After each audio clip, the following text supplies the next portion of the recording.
your best requires commitment. We share that dedication to excellence.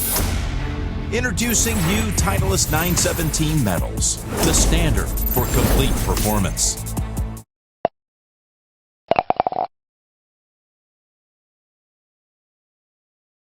If someone were to say to you, what was the main thing that you learnt today playing with that caliber of golfer? Is there a certain thing that stands out? Look, his ball striking's obviously great. His putting, he rolls it great. He didn't have a great day on the putting green, but you can see how he can pretty much go around the course or a tournament and clean up on the green. So it's really impressive just watching him do his thing really in Jordan. Jeff also hits it great yet again, missed a couple of putts out there, but I just really admire how casual he is about it. I think that's great. I'm someone that enjoys chatting on the golf course, so the fact that he's happy to talk with some stinky amateur out in the field is pretty good, I think. Okay, questions. Russell, microphone please. Curtis, what did you chat about? Obviously, he's a Masters champ. You're riding a sort of a wave of confidence knowing you're going to Augusta next year. Did you chat much about that? To be honest, no, not really. I spoke earlier about, his schedule and what he's planning on playing in and where he lives, just general things, just to find a bit more about him. But, yeah, I didn't really enter the Masters or Augusta because I do believe that as he said, he's taken 6 or 7 weeks off. So this is kind of even though he's obviously still kind of getting ready and getting his head in the right gear, it's still an important week for him to obviously start trying to, get his stuff together and play some good golf. So, yeah, I didn't want to take his mind too much off the golf today. And when you walked off 18, the big tunnel of people all, giving you fist bumps and high fives and go Curtis and that sort of stuff, I guess it's a sort of feeling you could get used to. Yeah, it's awesome. The crowd were great today, so it was a lot of fun playing in front of them, and yeah, hopefully we get a good one tomorrow. Hey Curtis, how nervous were you before the teeing off, and how much did it sort of settle you down getting that birdie straight up?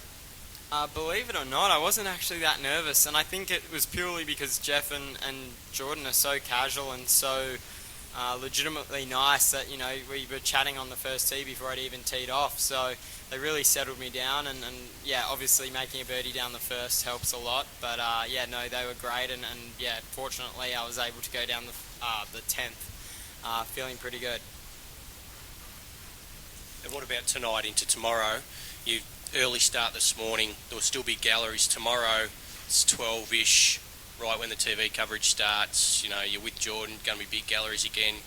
What do you take from today into tomorrow?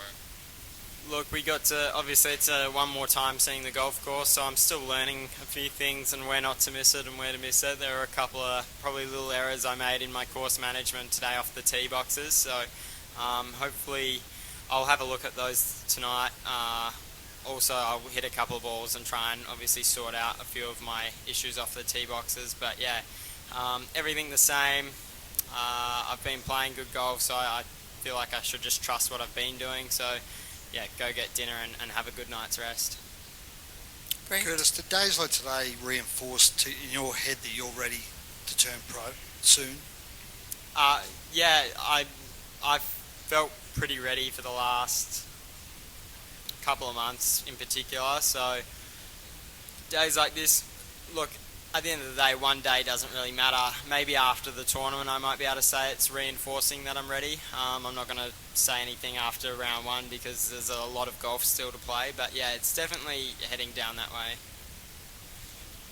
Next. Curtis, it's hard not to get carried away with the first round lead and start dreaming of, winning the Stonehaven Cup. Fortunately, I've played so many tournaments and big events that I realise, as I just said, there's so much golf after the first round to come. So, you know what? As I said, I'm just going to go back and I'll probably just chill out with my coach who I'm rooming with this week and won't think about it a whole lot, to be honest. Rod? Curtis, we know you're getting used to dealing with all this sort of hype and having to come in here. If you keep playing the way you are, each day you're going to come in and we're going to ask you if you can win this. How do you deal with all of that outside stuff? People are going to be talking about you and on the TV and those sorts of things. How do you deal with that for the next couple of days? Well, obviously this is I find this pretty easy to do, but yeah, I don't know. I kind of ignore it, to be honest. So if you want my honest opinion, so yeah, as I said, I'll just do my own thing, and regardless of what people are saying, I'll just stick to what I'm doing. It seems to be working pretty well at the moment, so as I said, I don't see any reason to change. Curtis, there have been reports that you're prepared to go pro after the Masters. So is that in your thinking, like that you're definitely going to be doing that, which you're giving up your spots in a couple of other majors? I haven't decided definitely, but it is looking that way. Fortunately, with the US Open and the British Open, I can still pre-qualify for them, and regardless of which path I take, I kind of have to back myself with doing the most with the starts and opportunities that I've given myself. So if I turn pro after the Masters, I might be able to utilise playing on the PGA Tour and earning some money and maybe getting some status. So yeah, whichever decision I go with, it's going to take good golf regardless. So. Nicole? You said you were still learning the course. What do you feel like you want to improve on tomorrow, and how much do you think it sort of suits your game and will give you the chance to have a real crack the next few days? Yeah, there are a couple of tee shots that I'm still not 100% certain on what the right play is.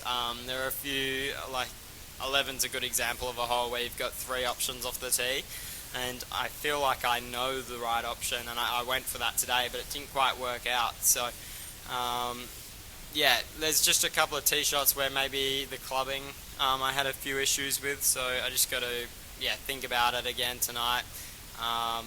The wind probably didn't get up as much as I thought it might.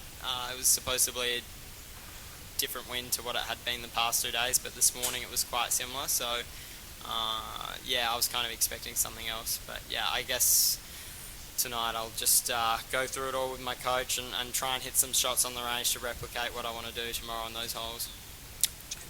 Curtis, on 17, Jordan hit his bunker shot to about a foot, and then from behind the green you did the exact same thing from the rough. Your approach on 18 as well was perfect. Were there any shots today, times where you even surprised yourself how well you were going? Sorry, what was that? Were there any times today where you surprised yourself how well you were playing? Not really. As I said, I wasn't doing anything incredible. I was just kind of managing myself and just getting it around, really.